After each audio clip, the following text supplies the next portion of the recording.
Өнөөдөр улсын хурлын төрийн байгуулалтын байнгын хороо санхүүгийн зохицуулах хорон дээр очиж санхүүгийн зах зээлд улсын хурлаас гаргасан шийдвэрүүд хэрхэн биелж байгаатай танилцлаа.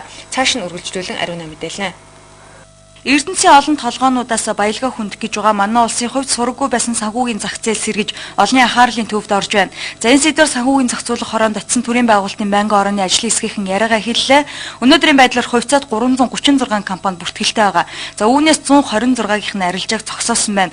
Үүнийг тайлбарлахдаа иргэдийг хохироохгүй тулд шүүлтүүр явуулж байна гэж тус хорооны дарга баяр сайхан тайлбарлаж байна. 5 талгаан хувьцааг Монгол улсын иргэд олгох шийдвэр бол одоо бодлогын түвшинд бол гарцсан байгаатай холбогдуулаад за энэний хүрээнд бол манай хорооны байр суурь мэдээж үн цаас гаргагч нь үн цаас гаргагч гэдэг нь одоо Эрдэнэс хэмжил 5 толгойнхоо үн цаас гарч болно шүү дээ төрийн эмчийн ороо засгийн газраас тэр асуудлаа манад тавих ёстой. Гэхдээ бид нар тавих ёстой гэд зүгээр суухгүй байгаа. Ягаад гэвэл тэдний ажилд нь мэргэжил арга зүйн зөвлөгөө өгч одоо оролцож байгаа. Хувьцаа баталгаатай эсэх эргэлзээ олон нийтэд бий. За энэ сэдвээр ажлын хэсгийнх асуудал хүндсэн юм. Санхүүгийн зохицуулах хорооноос тайлбар өгөхдөө арилжааны бус хилцлийг зогсоосон 2006 оноос хойш хүмүүсийн хувьцааг зөвшөөрлгүй зарсан тохиолдол гараагүйг хэлж байна.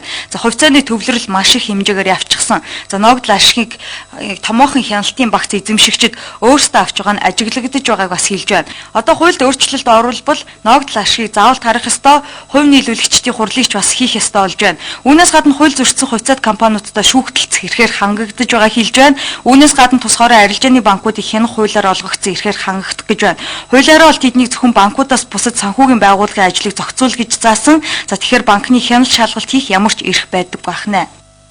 Миний хувьцааг зөвшөөрлөгөө зардсан байна. Энэ компани ч ногдол ашигаа тараахгүй байна. Хувьцаа эзэмших эрх шийг хохироож байна гэдэг. Энэ дээр нөгөө жижиг багт хэдэн тоо баримт хэлэх. Өнөөдрийн байдлаар 336 хувьцаат компани бүртгэлтэй байж байгаа. Хөрөнгийн бирж бүртгэлтэй байгаа.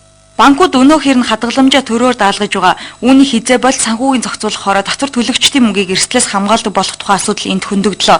Хадгаламж зээлийн хоршоодын хохирлыг төр даадаг тэр тогтолцоо одоо бол байхгүй.